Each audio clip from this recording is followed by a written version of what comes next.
Assalamualaikum warahmatullahi wabarakatuh. Waalaikumsalam warahmatullahi wabarakatuh. Sampai bacaan beberapa kita SDN sampai bacaan yang saya hormati pula. Jangan lupa pada wali murid dan juga guru dan pendidik SDN sampai bacaan yang saya hormati. Pertama-tama kita lanjutkan bersyukur kehadirat Allah Subhanahu Wa Taala yang telah melimpahkan rahmatnya kepada kita sekalian sehingga pada siang hari ini kita bisa berkumpul dalam acara sosialisasi modul 1 4 budaya positif program guru program. Tidak lupa salawat dan salam semoga senantiasa tercurahkan kepada baginda Nabi Agung Muhammad Sallallahu Alaihi Wasallam yang mudah-mudahan kita semua nanti mendapatkan syafaatnya di hari kiamat nanti. Bapak Ibu, saya ucapkan selamat datang dan terima kasih atas kehadirannya, partisipasinya pada acara hari ini. Semoga acara pada hari ini nanti bisa berjalan dengan baik.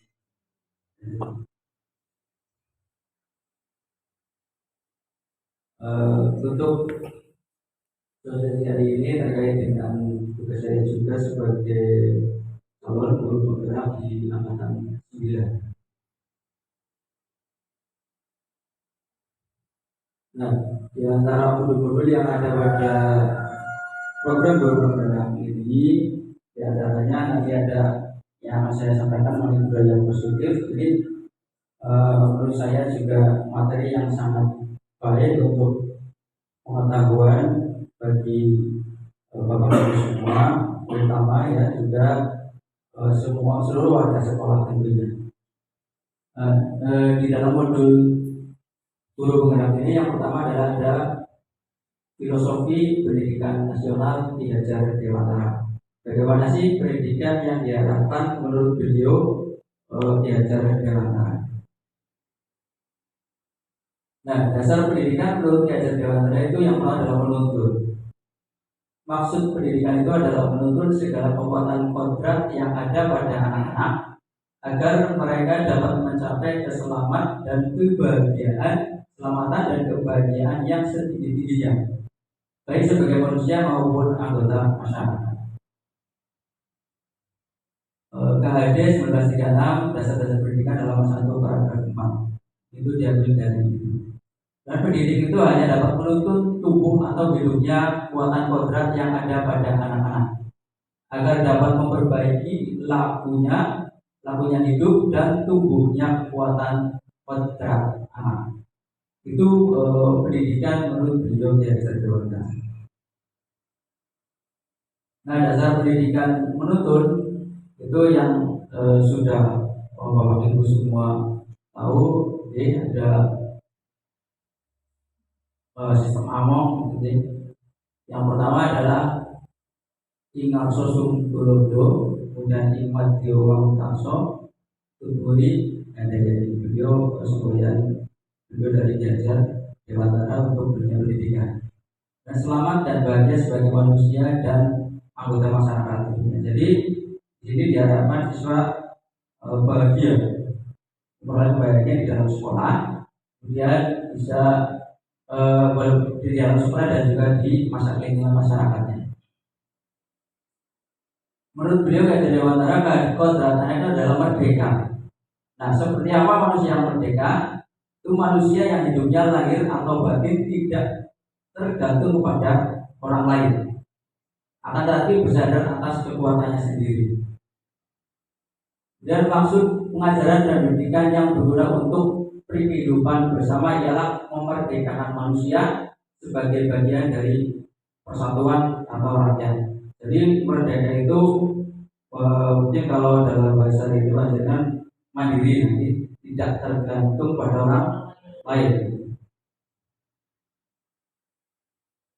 Nah, kodrat anak itu pada dasarnya adalah bermain. Kemudian pikiran, perasaan, kemauan, tenaga atau cipta rasa, karya pekerti sudah ada pada diri anak.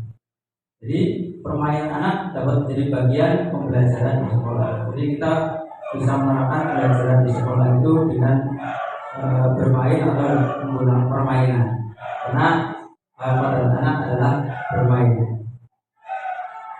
Kemudian beliau Gajah Dewantara mengharapkan bahwa pendidikan itu berpihak pada anak, bebas dari segala ikatan, dengan suci hati mendekati sang anak, bukan untuk meminta suatu hak, melainkan untuk berhamba pada anak. Namun berhamba di sini bukan berarti kita menuruti apa segala yang dimintai anak, namun kita sebagai guru harus menuntun yang memberikan pembelajaran yang sesuai dengan kebutuhan anak. Pokoknya pendidikan harus terletak di dalam pangkuan ibu bapak, karena hanya dua orang inilah yang dapat berhamba pada sang anak dengan semurni-murninya dan seikhlas-ikhlasnya. Sebab cinta kasihnya kepada anak-anaknya boleh dibilang cinta tak terbatas. Disedot dari karya beliau Gajah Dewantara mengenai pendidikan, halaman 382 buku kuning. Kemudian yang keempat adalah pendidikan bukan tabula rasa. Jadi artinya anak itu bukan kertas kosong yang bisa digambar sesuai keinginan orang dewasa.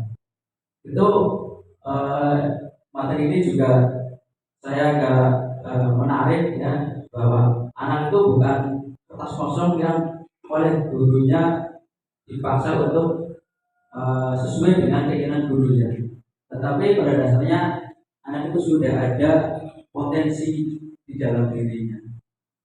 Anak itu lahir dengan kekuatan kodrat yang masih samar-samar ya, jadi masih garis tipis-tipis. Nah, tugas guru hanya menebalkan garis-garis tipis tersebut sehingga menjadi jelas.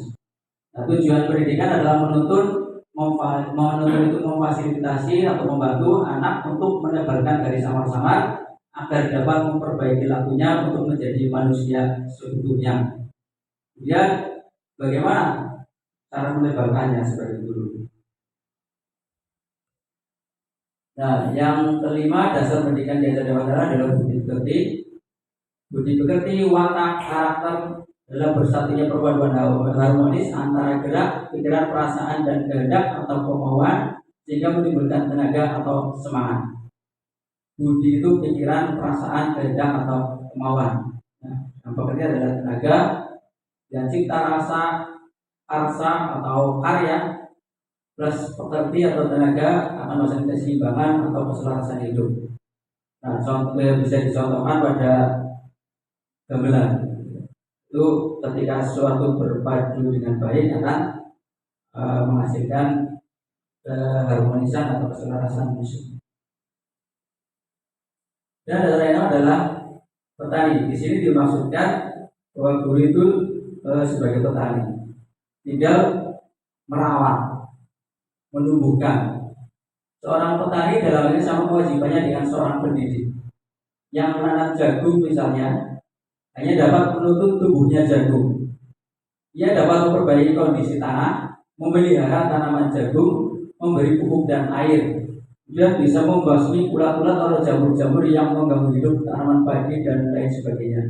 Nah, di sini guru sebagai petani yang diibaratkan sebagai petani yang menuntun, merawat benih sehingga bisa tumbuh dengan baik. Relevansi filosofis pendidikan Gajah Dewantara, pesan kuncinya adalah maksud pendidikan itu adalah menuntun segala kodrat yang ada pada anak-anak agar mereka dapat mencapai keselamatan dan kebahagiaan yang setinggi-tingginya, baik sebagai manusia maupun anggota masyarakat. Menurut Gajah Dewantara, menuntun kemudian pada pendidikan di abad ke-21 ini adalah kolaborasi, kritis, reflektif, komunikasi, kreatif, dan inovatif.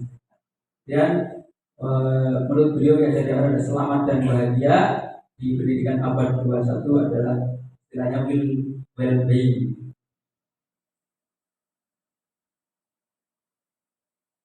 Dan dari refleksi filosofis pendidikan Gajah Dewantara, guru dan murid berkolaborasi untuk menginisiasi atau menciptakan kedalaman spiritual, intelektual, dan sosial untuk mencapai keselamatan dan kebahagiaan sebagai manusia.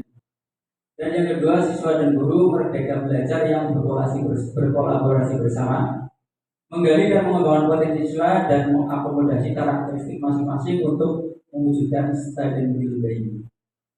Nah, kata Wilbai dalam bahasa Kecerdasan adalah selamat dan bahagia. Nah, pendidikan di kurikulum merdeka ini yang Bapak Ibu sudah tahu bahwa di situ ada karakter yang harus dicapai atau yang diharapkan pada murid, yaitu yang tertuang dalam profil pelajar Pancasila. Masih ingat ya? Kita nyanyi bersama lagi. Oke. Kita pakai musik.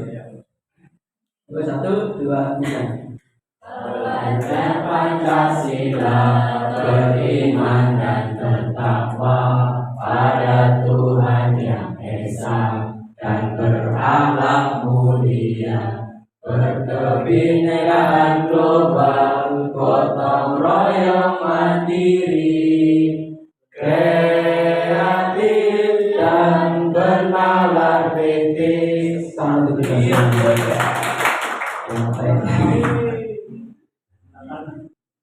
lanjut. Nah, ini materi yang tadi sebagai pengantar saja mengenai filosofi pendidikan menurut Ki Hajar Dewantara. Sekarang yang modul 1-4 adalah mengenai budaya positif. Nah, seperti apa sih budaya positif? Mari kita belajar bersama. Coba, apakah Anda setuju dengan pernyataan ini? Hukuman dapat mendisiplinkan anak. Kemudian pemberian hukuman dengan hal positif seperti membaca atau membersihkan halaman sekolah dapat meningkatkan disiplin anak. Dan memberi penghargaan dapat meningkatkan motivasi belajar anak. Bagaimana menurut panjenengan? Khususnya yang pertama, hukuman dapat mendisiplinkan anak. Dulu ketika saya belajar ini juga, sepertinya ini menarik sekali. Setelah saya tahu bahwa ternyata nanti panjenengan akan mengetahui, menurut panjenengan setuju atau tidak hukuman dapat mendisiplinkan anak?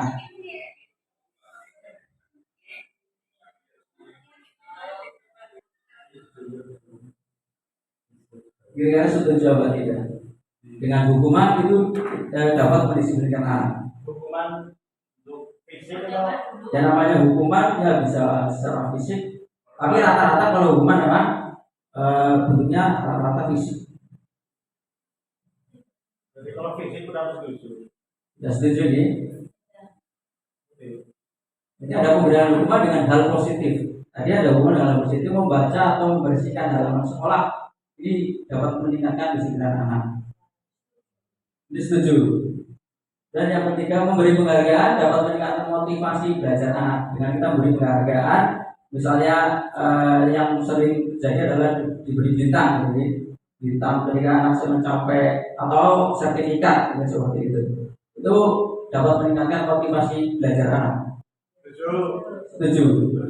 Wah, lanjut. Tapi bisa juga menurunkan mental pada yang lain yang tidak mendapat yang tidak dapat penghargaan. Gitu ya. Ya, itu salah satunya. Kemudian menurut saya juga dengan penghargaan itu kan jadi tergantungan maksudnya. Ketika tidak mendapat penghargaan, dia malas, saya tidak semangat gitu. Itu kemudian hukuman dapat yang memberikan anak juga di sini tidak setuju ya dengan hukuman. Justru akan membuat anak akan menimbulkan istilah ada rasa dendam dan sebagainya pada gurunya. Lanjut dong. Nah, tapi dalam sekolah konsep di modul 1-2-3 ada disiplin positif dan nilai-nilai kebajikan universal, kemudian ada teori motivasi, hukuman dan penghargaan, restitusi, dan keyakinan kelas, dan kebutuhan dasar manusia dan dunia berkualitas, restitusi, 5 posisi kontrol, kemudian ada restitusi, segitiga restitusi. Itu yang ada di dalam modul. Yang pertama adalah disiplin positif dan nilai-nilai kebajikan universal.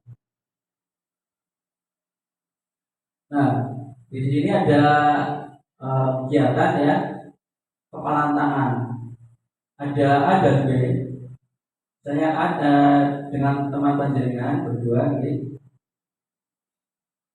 sebagai ilustrasi saja bahwa ketika teman menggenggam, bagaimana caranya panjenengan untuk membuka genggaman yang ada pada genggaman temannya. Maksudnya apa yang dipegang oleh teman tersebut. Misalnya ini ada mencoba selai kertas, kemudian tuliskan benda sesuatu yang sangat berharga untuk Anda dan letakkan di salah satu tangan Anda dan genggam benda atau sesuatu tersebut dengan segala daya. Buatlah sebuah kepalan, jadi digenggam di dalam kepalan. Dan teman ada yang satunya akan mencoba dengan sekuat tenaga untuk meminta memberikan benda tersebut. Padahal benda itu sangat berharga bagi Anda. Kira-kira panjenengan mau membuka atau tidak? Sesuatu itu sangat berharga bagi Anda. Dan yang teman satunya itu berusaha untuk membujuk, baik itu dengan misalnya menyuap, bisa merayu, dan apa saja. Yang penting teman panjenengan itu mau membuka. Ini ilustrasi gambar saja untuk perubahan paradigma. Jadi panjenengan berusaha untuk membuka. Nanti di situ akan ada nilai-nilai yang terkandung di dalam ilustrasi tersebut, ya. Jadi yang punya genggaman tangan ini akan berusaha untuk mempertahankan apa yang ada ya di dalam bawahnya, dan yang satu akan berusaha untuk mencari tahu apa yang ada di dalam genggaman tangan tersebut. Nah, jadi kendalinya ada di mana? Ya, jadi kendalinya ada pada diri sendiri. Nah, itu yang paling pokok adalah ini adalah bahwa kendalinya ada pada diri sendiri. Ini ada perubahan paradigma mengenai teori kontrol. Yang pertama itu si guru mengontrol murid. Nah, ini sejatinya bahwa murid itu bukan menurut, tapi sedang mengikuti saja pada dasarnya. Seperti tadi apa yang kepalan tangan, ya, bukan kemauan sendiri. Kemudian ada ilusi bahwa kritik dan membuat orang merasa bersalah dapat menguatkan karakter. Bahwa semua penguatan positif, efektif dan bermanfaat. Kemudian orang dewasa memiliki hak untuk memaksa.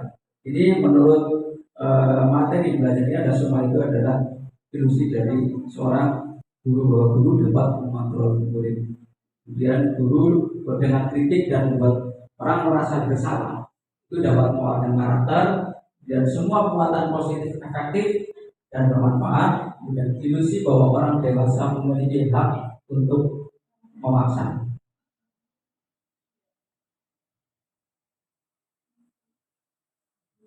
Nah, ada perubahan paradigma stimulus respon atau teori kontrol. Siapa sesungguhnya yang memiliki kontrol? Sebelumnya ada namanya stimulus respon, yaitu kita mencoba mengubah orang agar berpandangan sama dengan kita. Tapi dalam teori kontrol, kita berusaha memahami pandangan orang lain tentang dunia. Pada stimulus respon, perilaku buruk dilihat sebagai suatu kesalahan. Namun pada teori kontrol, semua perilaku memiliki tujuan, baik itu yang buruk ataupun yang baik. Orang lain bisa mengontrol saya. Pada stimulus respon, pada teori kontrol, hanya Anda yang bisa mengontrol diri Anda. Kemudian saya bisa mengontrol orang lain. Dalam teori kontrol, Anda tidak bisa mengontrol orang lain. Selanjutnya, pemaksaan ada pada saat bujukan gagal. Dalam teori kontrol, kolaborasi dan konsensus menciptakan pilihan-pilihan baru. Pada stimulus respon, model berpikirnya menang kalah. Pada teori kontrol, model berpikir menang.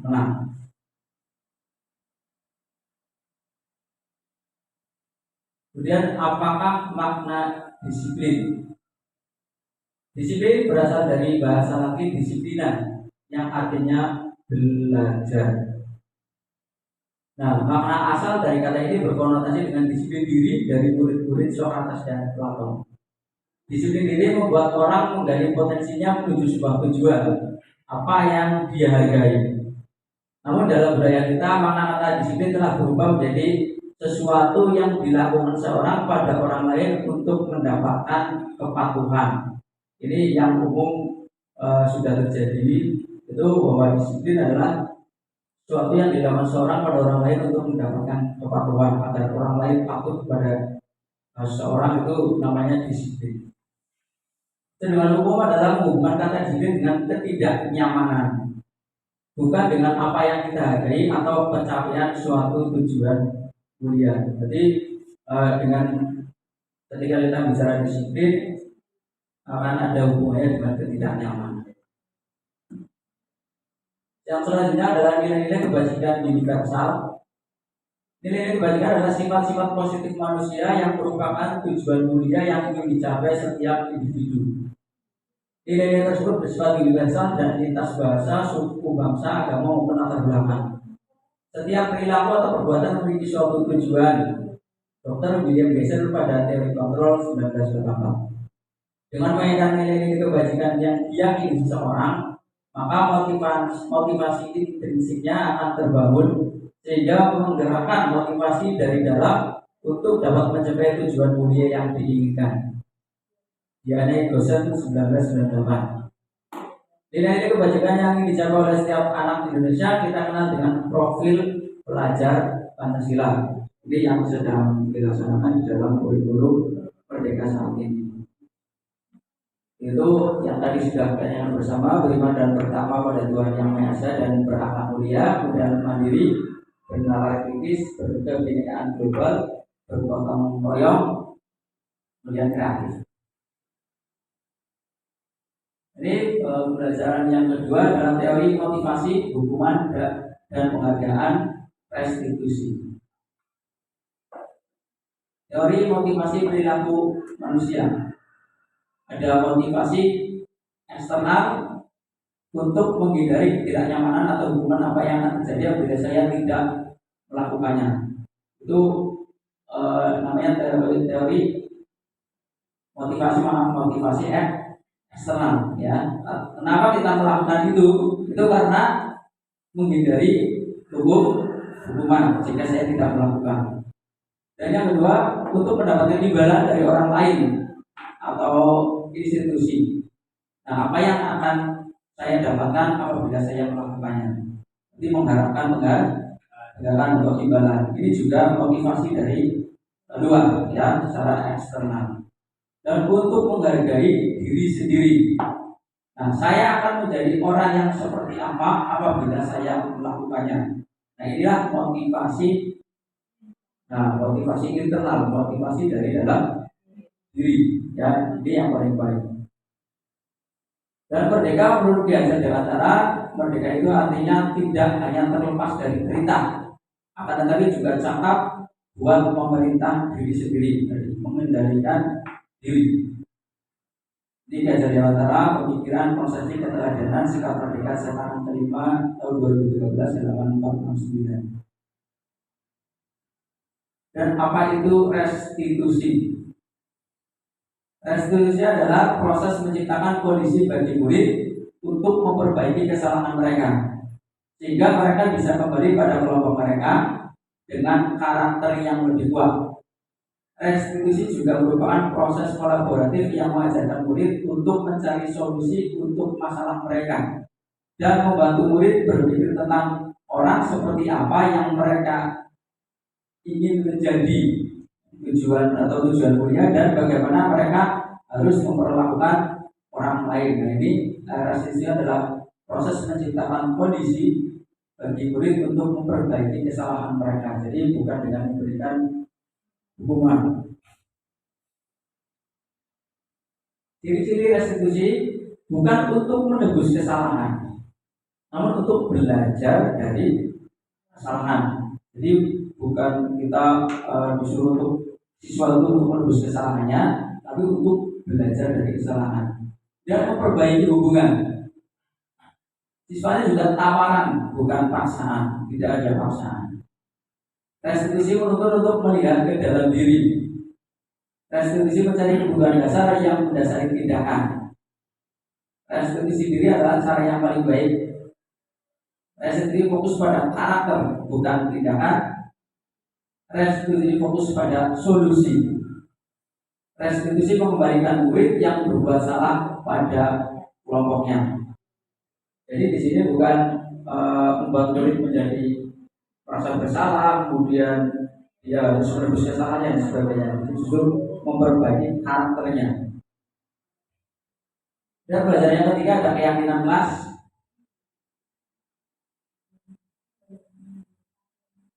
Mengapa tidak peraturan saja? Mengapa harus keyakinan kelas? Nah ini yang mungkin kita sebagai guru belum menerapkan ini. Mengapa kita memiliki peraturan harus menggunakan helm bila mengendarai kendaraan roda 2? Alasannya untuk apa? Ya, untuk keselamatan. Berarti kalau untuk keselamatan itu motivasinya dari mana? Dari dalam, tapi kalau Dari dalam. mencegah tilang itu. Nah, betul Bang. Ya. Jadi ada motivasi yang dari luar adalah karena takut mungkin pada polisi, dengan nah, ada motivasi eksternal, ada motivasi internalnya. Mengapa kita memiliki peraturan 3M, menggunakan masker, mencuci tangan dan menjaga jarak 1,5 meter gitu. Karena kondisi yang saat kemarin ya, tahun-tahun pandemi gitu. Tentunya ada alasan-alasan yang menyebabkan kita harus memiliki peraturan tersebut. Kalau tadi ada motivasi yang dari secara internal dari dalam diri dan ada yang dari luar atau eksternal. Kalau adanya peraturan dari pemerintah, itu kan berarti itu motivasi secara eksternal dalam dari dalam dirinya. Nah, mestinya menjaga kesehatan diri. Dan mengapa kita memiliki peraturan harus datang tepat waktu pada saat mengikuti pelatihan? Ya. Supaya tidak ketinggalan materi. Itu berarti motivasi dari diri. Ya. Supaya tidak kembali panitia. Berarti kalau dari luar, ya, eksternalnya. Nah, motivasi dalam diri berarti motivasi intrinsik. Okay. Nah, untuk mendukung motivasi intrinsik, kembali ke nilai-nilai atau keyakinan-keyakinan lebih menggerakkan seorang dibandingkan mengikuti serangkaian peraturan-peraturan. Nah, dengan adanya peraturan kelas, nanti akan dibuat menjadi keyakinan kelas. Dan dari keyakinan kelas akan menciptakan lingkungan yang positif. Ya, dari lingkungan positif akan menjadi budaya positif.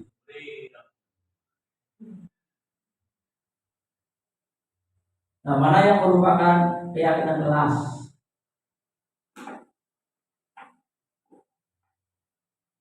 Berupa dengan ada datang tepat waktu, mengucapkan salam, menjaga kebersihan sekolah, berdoa sebelum dan sesudah kegiatan, aktif dalam pembelajaran, dan tertib. Itu kesepakatan kelas.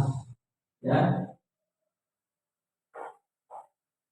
Nah, di sini keyakinannya adalah ada tapi guru dan murid yang saling menyayangi. Di situ ada nilai kasih sayang, dan nilai keyakinan yang akan dipegang. Kami murid yang semangat belajar dan nilai semangat di situ, dan kami murid yang peduli dengan teman-teman. Ya, jadi sini saling membantu dan menolong dengan teman. Ya, di situ ada nilai-nilai kebajikannya.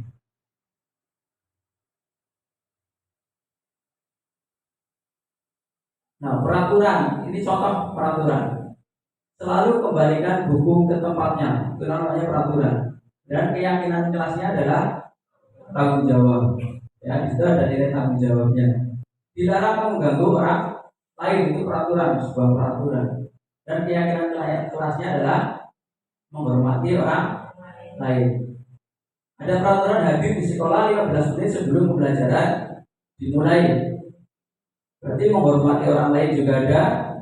Kemudian berkomitmen. Dilarang melakukan kekerasan. Menghormati orang lain juga. bisa. Kemudian di situ ada nilai keselamatan. Dilarang menggunakan narkoba, nilai keyakinannya kesehatan. Bergantian atau menunggu giliran. Jadi situ ada menghormati orang lain, kemudian ya bersabar. Gunakan masker, gunakan masker. Ada nilai kesehatan, kemudian keselamatan. Jangan berlari di kelas atau koridor. Jelas nilai keselamatan juga ada, kemudian nilai keamanan.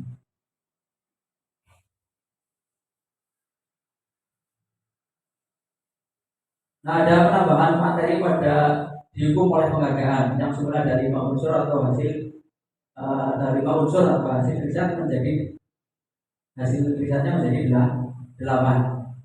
Pengaruh jangka pendek dan jangka panjang. Kemudian ada penghargaan menghukum, penghargaan mengurangi ketepatan, penghargaan tidak efektif, penghargaan merusak hubungan. Itu awal mulanya ada 5 dan berubah menjadi 8. Penghargaan menurunkan kualitas, kemudian penghargaan mematikan kreativitas, penghargaan mengurangi motivasi intrinsik. Jadi penghargaan mematikan kreativitas. Berarti anak sudah puas ketika sudah diberi penghargaan. Dia tidak hanya kreativitasnya akan mandek sampai di situ. Orang merasa sudah mendapat penghargaan, berarti sudah merasa paling baik. Coba teman-teman dengan ini hukuman atau konsekuensi. Mencatat 100 kali di dalam buku kalimat saya tidak akan terlambat lagi karena terlambat ke sekolah. Kira-kira hukuman atau konsekuensi? Hukuman. Yang kedua, lari menilai lapangan basket 2 kali karena terlambat hadir di sekolah. Hukuman atau konsekuensi? Hukuman. Murid diminta untuk push up 15 kali karena tidak menggunakan masker ke sekolah. Hukuman. Mengalihkan kertas tugas teman yang telah dicoret-coret. Konsekuensi apa hukuman? Menggantikan kertas tugas teman yang telah dicoret-coret. Konsekuensi. Karena disuruh mengganti ya. Membersihkan tumpahan air di meja tulis karena tersenggol pada saat belajar. Konsekuensi. Murid disuruh untuk mengenakan sepatu seharian di sekolah karena tidak mengenakan sepatu hitam. Hukuman. Lari menilai lapangan basket 2 kali karena terlambat 10 menit.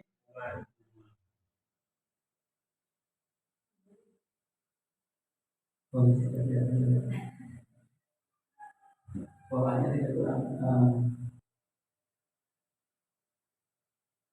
Di situ ada lari mengelilingi lapangan basket 2 kali karena terlambat 10 menit pada pelajaran PCOK. Di situ ada tambahannya di bawah. Berarti hukuman atau konsekuensi. Tadi yang atas hukuman ya, betul. Kemudian yang kedua lari mengelilingi juga hukuman, push up juga hukuman. Ini bisa terlihat di situ rata-rata fisik, bentuk fisik ya, itu hukuman. Kalau ini menggantikan kertas tugas teman yang telah dicoret-coret adalah konsekuensi karena dia menggantikan, tidak menghukuman gitu ya. Membersihkan tumpahan air di meja tulis karena tersenggol pada saat belajar. Konsekuensi dari tindakannya yang seroboh dia membersihkan. Dan murid disuruh untuk mengenakan sepatu seharian di sekolah karena tidak mengenakan sepatu hitam. Ada hukuman. Lari, nah ini yang menarik ini biasanya ketika saya juga belajar pada saat pembelajaran banyak yang salah. Lari mengelilingi lapangan basket 2 kali karena terlambat 10 menit pada pelajaran PCOK. Konsekuensi apa hukuman? Nah ini kalau kepala sekolah bulan guru PCOK, mantan guru PCOK ya, itu konsekuensi kenapa? Padahal lari. Pelanggaran berarti tadi tidak mengikuti pemanasan. Betul, karena tadi yang lain juga sudah lari, berarti itu bukan hukuman, konsekuensi dari keterlambatan.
Perbedaan hukuman dan konsekuensi. Kalau hukuman sesuatu yang menyakitkan harus terjadi. Kalau konsekuensi sesuatu harus terjadi. Dan hukuman membuat anak sakit, baik itu fisik ataupun hatinya. Kalau hukuman untuk jangka waktu yang lama, ini dari sehingga bisa dapat menimbulkan dendam juga mungkin. Dan membuat anak merasa tidak nyaman dalam jangka waktu pendek kalau konsekuensi hanya sebentar. Anak membenci kedisiplinan.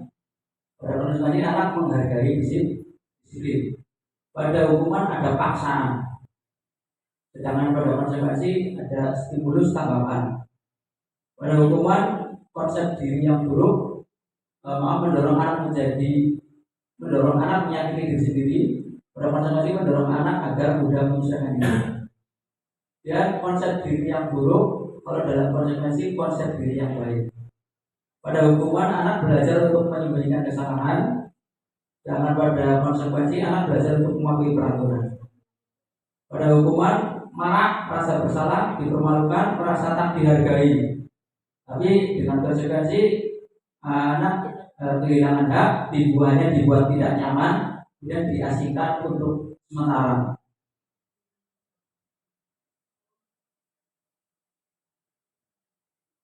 Pada hukuman itu dikatakan sebagai identitas gagal.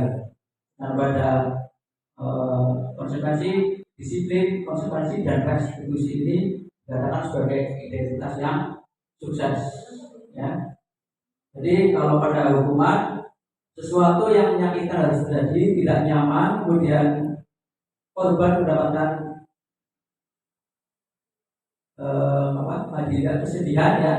Kemudian murid atau anak akan tersakiti.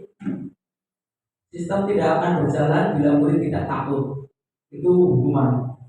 Jika muridnya tidak takut, ya percuma berarti. Berlaku hanya pada sebuah institusi, tidak berlanjut pada kehidupan nyata. Jadi mungkin hanya di sekolah saja dia waktu, nanti setelah di luar dia kembali. Peraturannya adalah kamu harus. Kemudian murid atau anak membenci peraturan, ini sifatnya negatif. Kalau konsekuensi netral, ya, karena di situ sesuatu harus terjadi, kemudian anak tidak nyaman, korban bisa diabaikan, kemudian murid atau anak dibuat tidak nyaman, umatnya hanya bertahan dalam jangka waktu pendek dan memerlukan monitoring dan supervisi terus-menerus dari dulu dan membantu penerapan mengikuti peraturan dalam masyarakat. Dan apa peraturannya, mampukah kamu melakukannya, kemudian terima kasih, itu ciri dari konsekuensi. Dan murid atau anak menghormati peraturan. Nah, kalau pada restitusi adalah merupakan pilihan, ya. Jadi tidak ada paksaan. Korban mendapatkan ganti, yang menjadi korbannya mendapatkan ganti. Murid atau anak mendapatkan penguatan, masalahnya juga terpecahkan.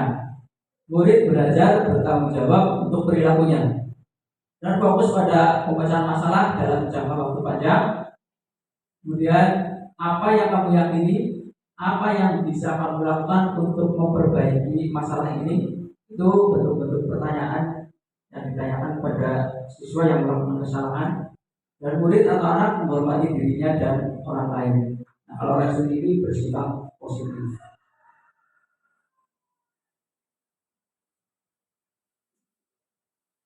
Dan percaya yang kedua adalah kebutuhan dasar manusia dan dunia berkualitas.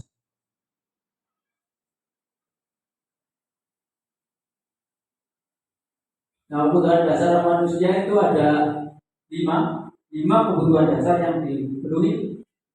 Yang pertama adalah bertahan hidup, kemudian ada kesenangan, kemudian ada cinta kasih dan rasa dimiliki, kemudian penguasaan, kemudian ada kebebasan. Itu kebutuhan dasar. Nah, dalam keseharian kita sebagai guru, apakah kita selama ini sudah memenuhi apa yang menjadi kebutuhan dasar siswa kita? Cinta kasih sama cinta kasih itu untuk siswa.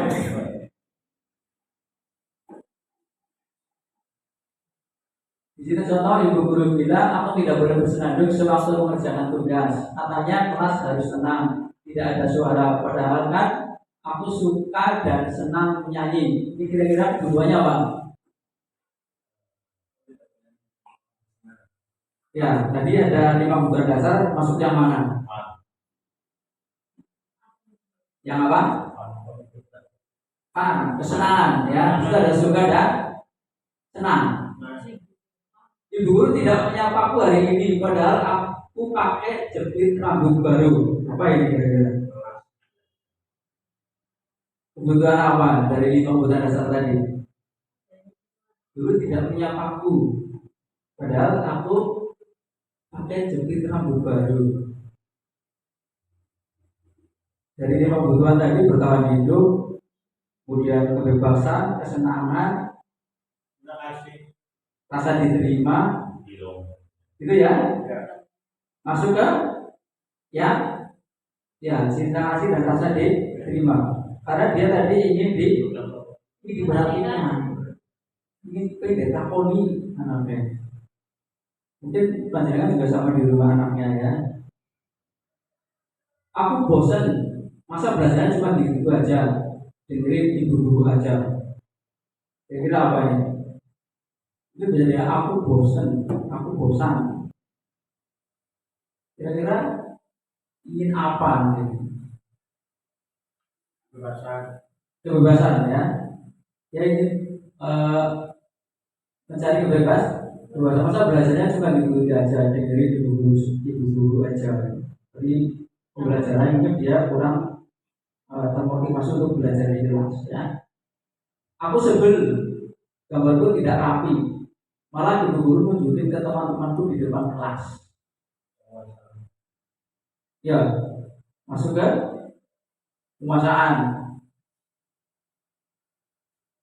Karena aku sebel gambarku tidak rapi, malah ibu guru menunjukin ke teman-temanku di depan kelas. Itu ya. Masuk ke penguasaan.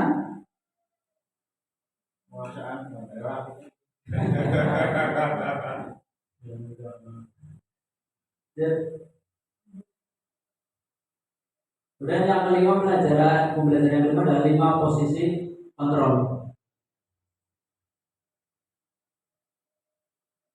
Ada 5 posisi yang di dalam materi tersebut, 5 posisi kontrol yang ada selama ini dilakukan oleh guru. Yang pertama adalah sebagai penghukum, dan yang kedua sebagai pembuat orang merasa bersalah, dan yang ketiga adalah sebagai teman, kemudian yang keempat sebagai pemantau, dan yang kelima sebagai manajer. Nah, di sini silakan panjenengan merasa sudah di posisi yang mana ketika anak melakukan kesalahan. Di guru berbuat di posisi penghukum itu menghardik, menunjuk-nunjuk, menyakiti, menyindir. Tuh. Kemudian kalau kamu tidak melakukannya, awas ya. Itu posisi sebagai kata-kata itu muncul sebagai posisi guru sebagai penghubung. Kemudian membentak, menyalahkan orang lain, memberontak, ya itu sebagai anak siswanya, sehingga ketika ada posisi guru sebagai penghubung, anaknya memberontak dan menyalahkan orang lain, kemudian bisa berbohong. Kaitan dengan dunia berkualitas, murid meletakkan guru di luar dunia berkualitas. Murid berkata, biarkan saja, nanti juga marah-marah lagi. Ini tidak dipedulikan. Dan dampak pada murid mengulangi kesalahan. Itu jika posisi guru sebagai penghubung. Dan yang kedua, kalau saya sendiri merasa pada sebelum pada saat belajar ini di posisi 2 dan 3 maksudnya. Ya. Kadang saya buat anak itu merasa bersalah, tujuannya supaya dia menyadari sebenarnya. Tapi ternyata menurut materi tersebut, ya ternyata itu adalah termasuk pada identitasnya gagal. Jadi berceramah dan mengatakan seharusnya kamu begini. Kemudian ibu kecewa, ibu atau bapak kecewa terhadap kamu, apa melakukan itu. Nah itu membuat anak merasa bersalah. Sehingga apa yang terjadi pada anak menyembunyikan, kemudian menyangkal dan juga berbohong. Nah, kaitan dengan dunia berkualitas itu murid meletakkan guru di dalam dunia berkualitas. Murid berkata, maafkan saya. Kemudian dampak pada muridnya merasa rendah diri. Nah itu akibat dari guru berposisi sebagai pembuat orang merasa bersalah. Dan ini malah yang bisa paling berbahaya, karena itu jadi menimbulkan anak menjadi rendah diri. Ya. Dan identitas yang berhasil sukses itu termasuk posisi sebagai teman, membuatkan alasan-alasan untuk muridnya. Guru membuatkan alasan-alasan untuk muridnya. Dan guru berkata, ayolah lakukan demi ibu. Masa kamu tidak mau? Ingat tidak, ibu pernah bantu.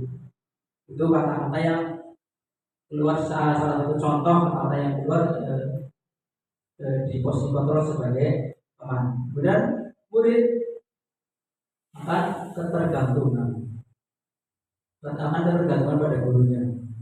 Jika tidak ada gurunya, murid akan kembali melakukan kesalahan. Dan murid kaitan dengan dunia berkualitas,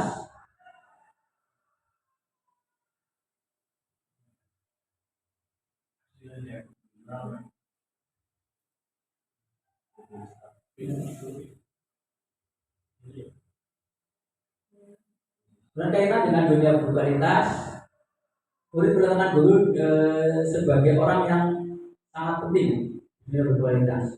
Murid berkata, saya pikir bapak atau ibu teman saya. Ternyata begitu. Kemudian dampak pada muridnya lemah, tidak mandiri dan tergantung pada gurunya. Dan posisi kontrol sebagai pemantau, guru berbuat menghitung dan mengukur. Kemudian guru berkata, apa peraturannya?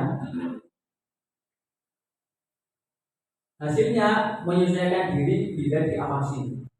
Jadi jika ada pengawasan guru, murid itu akan bertindak seperti mematuhi peraturan. Ya. Dan murid meletakkan guru di dunia berkualitas. Jadi murid akan meletakkan guru, peraturan dan hukum di dunia berkualitas. Dan murid berkata, berapa banyak bintang yang saya harus peroleh, berapa halaman yang harus saya tulis. Itu murid yang dikatakan murid jika guru berposisi sebagai pemantau. Dan dapat pada murid menitikberatkan pada sanksi atau hadiah, ya. Jadi menitikberatkan pada sanksi atau hadiah. Nah, ini menurut saya posisi yang terbaik adalah sebagai manajer. Ketika murid bersalah, kita mengajukan pertanyaan-pertanyaan. Guru berbuat dengan mengajukan pertanyaan-pertanyaan, kemudian gurunya berkata, apa yang kita yakini, apa yang bisa kau kerjakan untuk memperbaiki masalah ini. Nah, tadi untuk pertanyaan apa yang kita yakini, berarti di situ guru sudah membuat kesepakatan kelas yang tadi. Kemudian hasilnya adalah menguatkan pribadi, menguatkan karakter murid. Kaitan dengan dunia berkualitas, murid meletakkan dirinya sebagai individu yang positif dalam dunia berkualitas. Murid berkata, bagaimana caranya saya bisa memperbaiki keadaan. Kemudian dampak pada murid mengevaluasi diri dan bagaimana cara memperbaiki diri. Coba panjangan identifikasi amati, saya kecewa sekali dengan kamu. Kira-kira siapa yang mengatakan seperti itu? Guru. Kamu tidak pernah benar melakukannya. Guru yang mengatakan. Ayolah lakukan demi ibu atau bapak.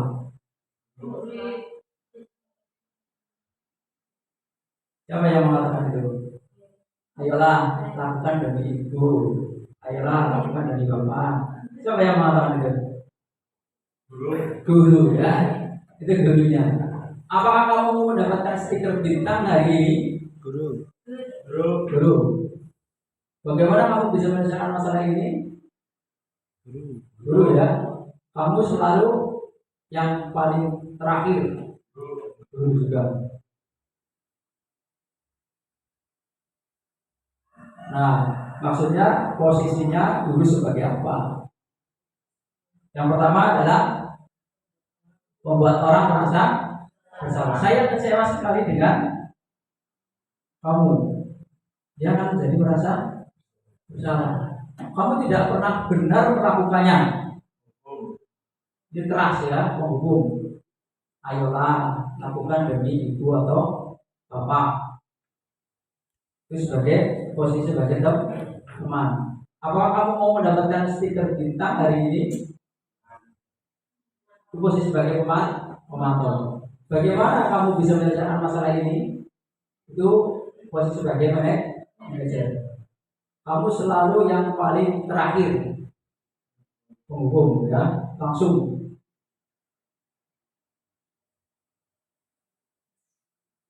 Lanjut, dong. Nah, ini yang paling benar adalah mengenai segitiga restitusi. Ini materi terakhir, ya. Nah, ini dalam segitiga restitusi ini ada 3 tahapan. Yang pertama adalah menstabilkan identitas. Jika orang bersalah, stabilkan identitasnya dulu. Dan yang kedua, validasi kesalahannya. Dan menanyakan keyakinan.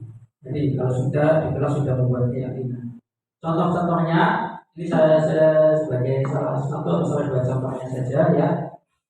Setiap di tahapan menstabilkan identitas, contohnya setiap orang pasti pernah melakukan kesalahan. Itu yang disebut dulu pada siswa ketika siswa melakukan kesalahan.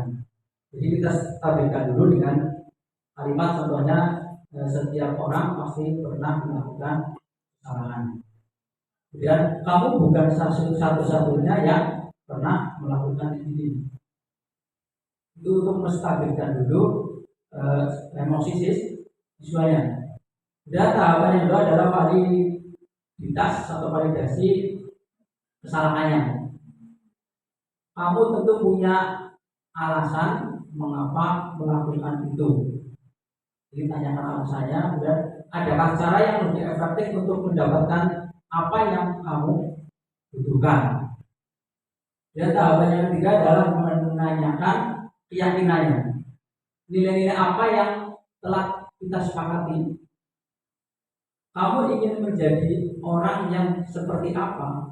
Nah, itu adalah contoh-contoh pertanyaan pada tahapan segitiga restitusi. Ya, jadi bukan langsung kita memberikan hukuman. Ini ada contoh-contoh lainnya, ya. Untuk membuat anak yang merasa gagal karena buat salah menjadi positif terhadap dirinya itu dengan menstabilkan identitasnya. Misalnya berbuat salah itu adalah hal yang manusiawi dan tidak ada manusia yang sempurna. Bapak Ibu juga pernah berbuat salah, ya. Dan kita pasti bisa menyelesaikan permasalahan ini. Bapak Ibu tidak tertarik untuk mencari tahu siapa yang benar ataupun siapa yang salah. Nah, Bapak Ibu lebih tertarik untuk menyelesaikan masalah. Kalau kamu menyalahkan dirimu sendiri terus menerus, apakah kamu bersikap baik pada dirimu sendiri? Itu contoh-contoh kalimat yang disampaikan pada anak pada tahapan menstabilkan identitas.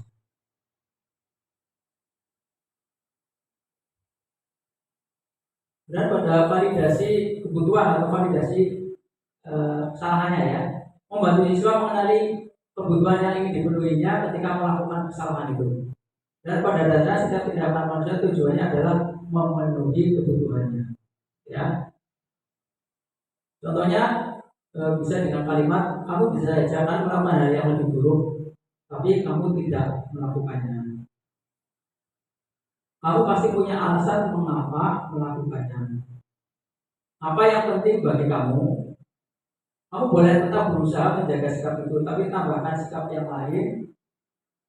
Maukah kamu belajar cara lain untuk mendapatkan yang kamu butuhkan tanpa harus memukul, misalnya ketika ada murid yang memukul?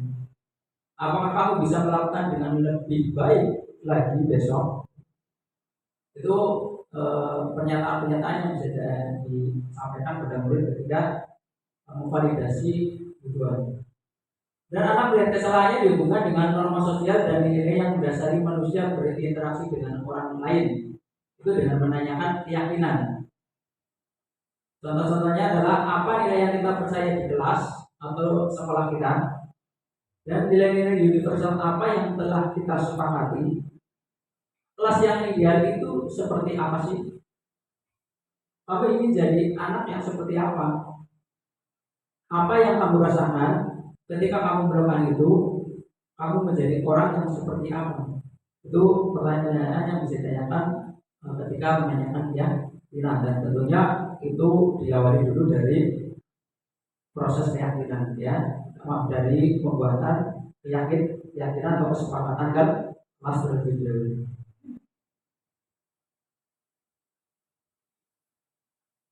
Ini ada contoh penerapan simulasi, ya. Nanti bisa panjenengan cari juga di sumber-sumber lainnya dari itu referensi sudah banyak sekali, karena PDP ini beriman guru penggerak sudah berjalan sampai 9, ya. Masuk beliau sudah ikut, ya, itu jadi banyak sekali referensi-referensi yang bisa dipelajari di dalam.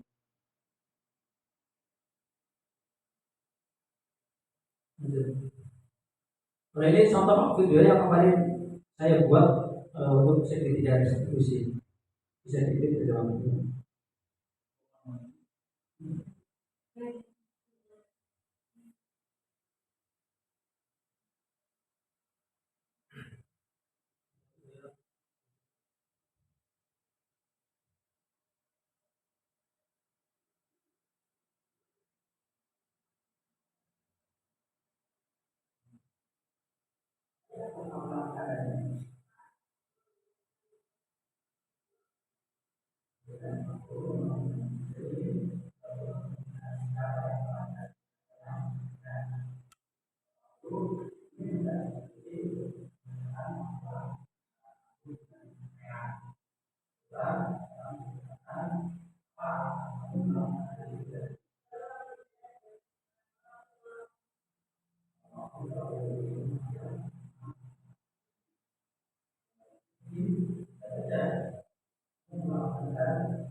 Itu salah satu contoh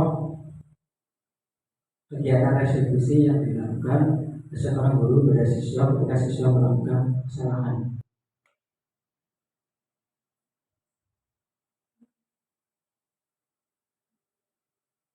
Nah, budaya positif yang saat ini sudah kita lakukan di sekolah kita khususnya adalah ada kebiasaan bacaan Asmaul Husna, kemudian ada kegiatan sholat berjamaah di masjid.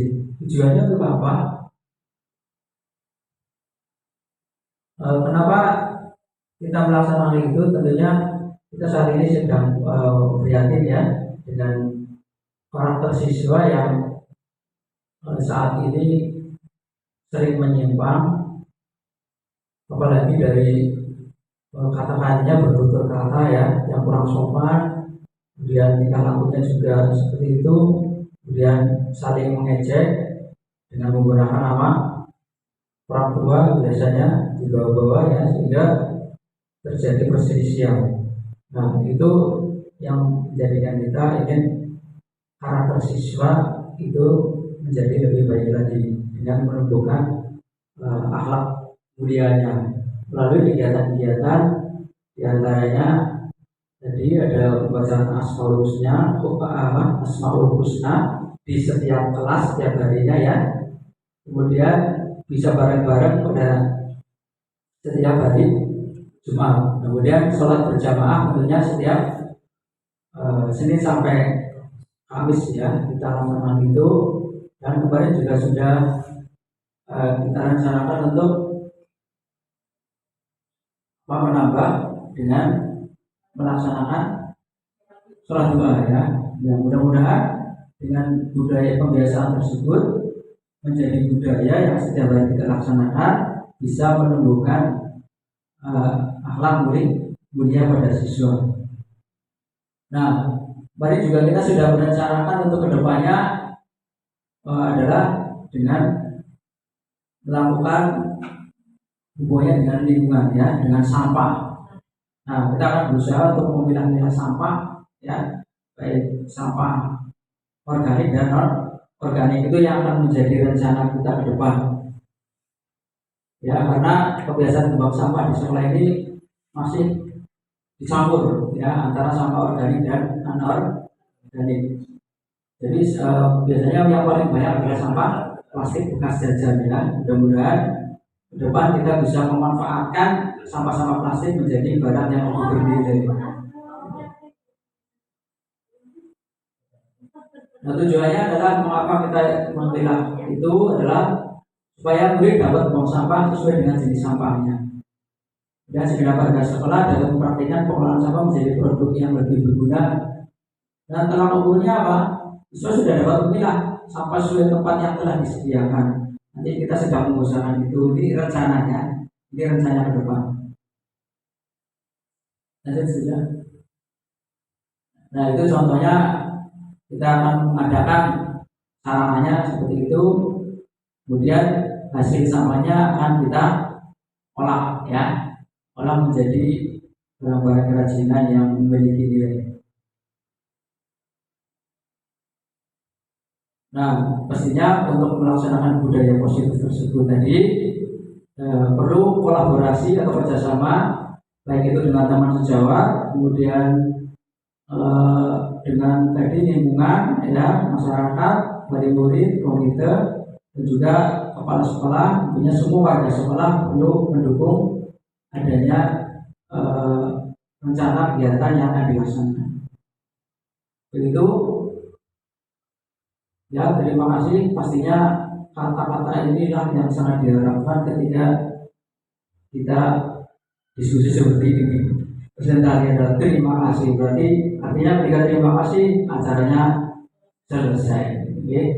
Begitu. Saya juga mengucapkan terima kasih atas ketekunan dan partisipasi dari panjenengan semua. Semoga apa yang saya sampaikan tadi ada manfaatnya, bisa menambah pengetahuan bagi panjenengan semua. Amin. Itu yang dapat saya sampaikan. Beberapa yang kurang saya mohon maaf. Saya kira bila itu. Assalamualaikum warahmatullahi wabarakatuh. Waalaikumsalam.